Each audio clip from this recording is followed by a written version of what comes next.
Okay, happy Friday racing, bayang karerista. Shoutout lang tayo saglit. Happy racing and good luck kay Boss Ronald Susim at pati na rin kay Boss Glenn Santa Maria dyan sa Tayuman. No? At yun nga, Friday night racing tayo. So, usual Friday night racing schedule tayo.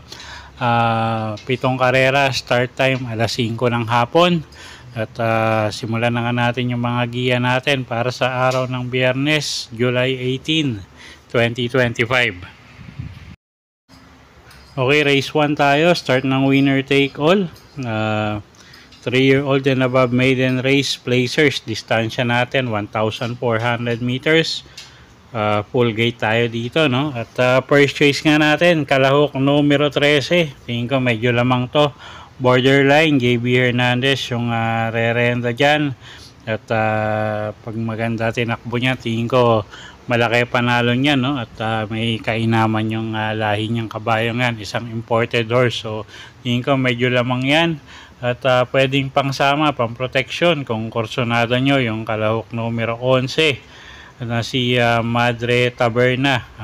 Pabs Caballero yung sasakay dyan, isang imported horse din. At yung kalahok numero 3 na si Brig Leftover, gagabayan naman ni JM Estorque. So dito sa race 1, tingin ko medyo lamang yan, numero 13 borderline, pwedeng pangsama kung kursonada nya, no? Pangdagdag, pang protection yung kalahok numero 11 Madre Taberna at numero 3 Brig Leftover.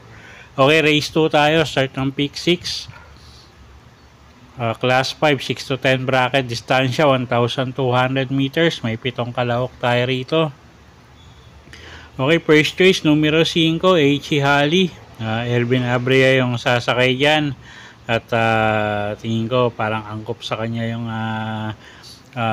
yung karera, no? Although medyo maiksi yung distansya, medyo marami kasing matutulin dito, so baka mapabor sa kanya. So first choice natin yan, numero 5 H.E. Halley. At medyo mababa na rin yung laban niya.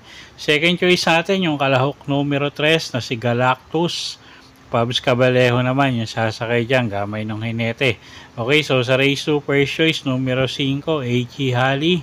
Second choice kalahok numero 3 Galactus. Okay, race 3 tayo. Start ng pick 5, class 4, 16 to 21 bracket, distansya 1,200 meters. First choice natin dito, kalahok numero 2 na si Parisian Life.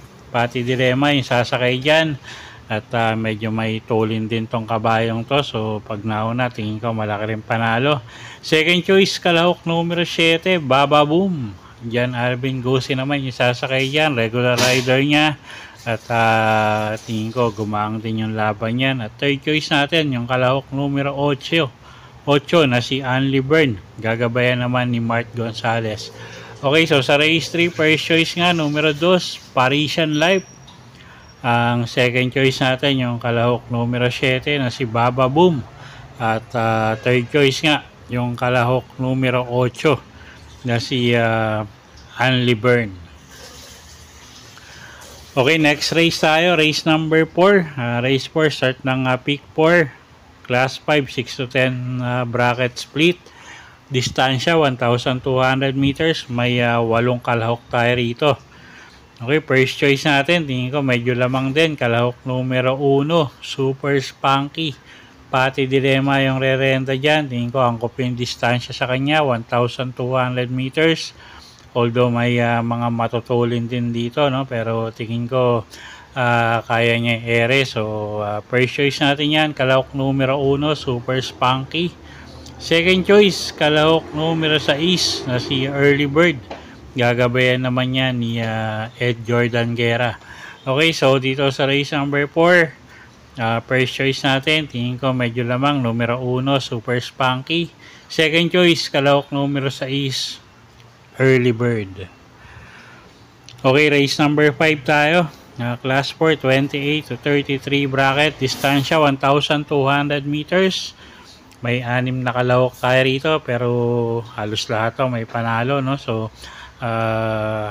dagdag na lang kayo kung may personada kayong iba. First choice natin dito, kalahok numero 4 na si Euroclydon, gagabayan ni AP Asuncion, gamay nung hinete yan, at medyo mas batak sa mabibigat na laban yan. So first choice natin, kalahok numero 4, Euroclydon. Second choice, kalahok numero 6, si Trump Peter.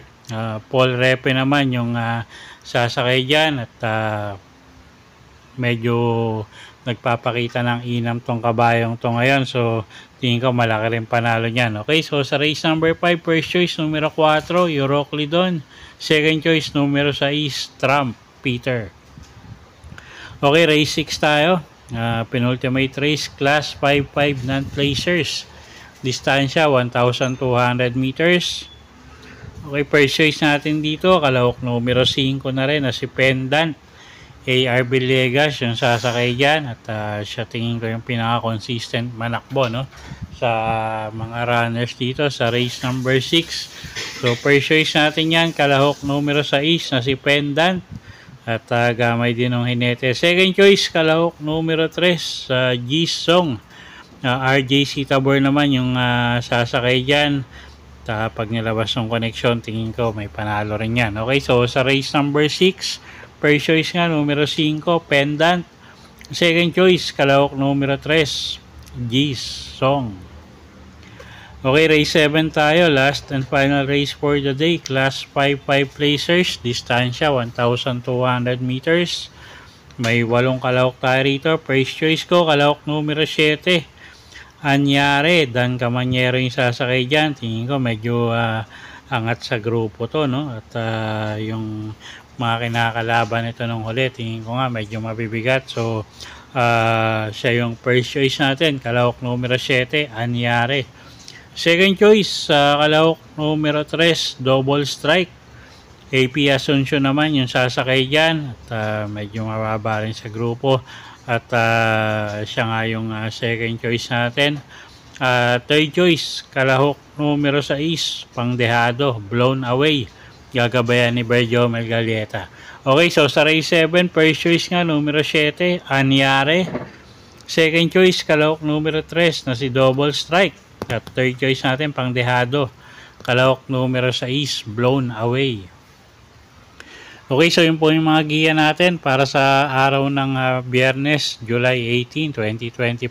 Sana po yung makatulong sa pagpili nyo ng mga tatayaang kabayo. Inuulit ko po, kayo pa rin po masusunod kung saan nyo itataya yung pinagpaguran yung pera. Good luck po at happy Friday racing, bayang karerista.